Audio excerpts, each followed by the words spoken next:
J'étais en couple avec un infidèle en série qui était aussi un profiteur.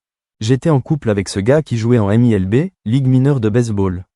Nous sommes restés ensemble pendant 2 ans. Nous l'appellerons Arod, c'est comme ça qu'il se fait appeler, mais il devient bizarre quand on l'appelle comme ça.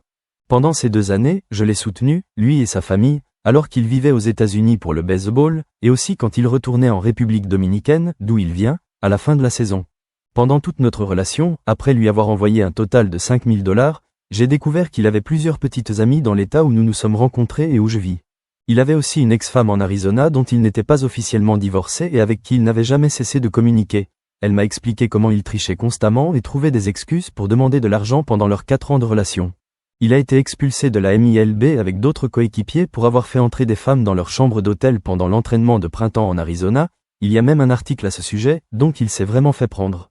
Pendant qu'il était dans le même état que moi pour les fêtes de Thanksgiving et de Noël, son excuse était qu'il faisait un entraînement supplémentaire pour retourner en MILB. Son sponsor était en réalité l'une de ses petites amies avec qui il sortait depuis aussi longtemps que nous.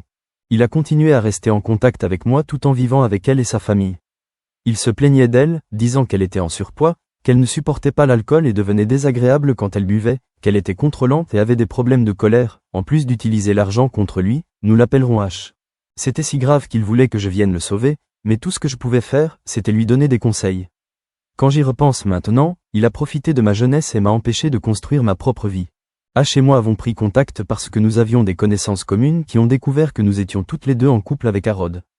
Elle m'a dit qu'elle voulait travailler ensemble, en tant que femme, pour le confronter, car nous ne méritions pas ça.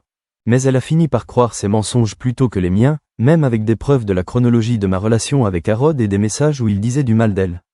Nous avons même eu un appel avec son ex-femme, donc H était complètement sous son emprise et ses mensonges.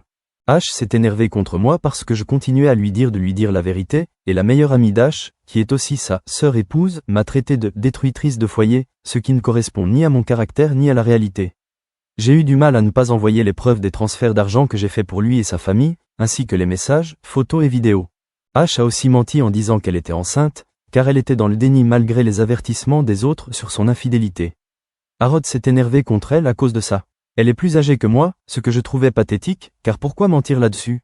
Bref, après avoir été malade de la situation et après être sorti d'une relation abusive avant de me mettre avec Arod, je l'ai quitté. Honnêtement, je voulais garder contact uniquement pour récupérer mon argent, mais ça n'arrivera pas. Donc, pour mettre à jour, Arod et H sont fiancés, mariés, et nous vivons dans le même état.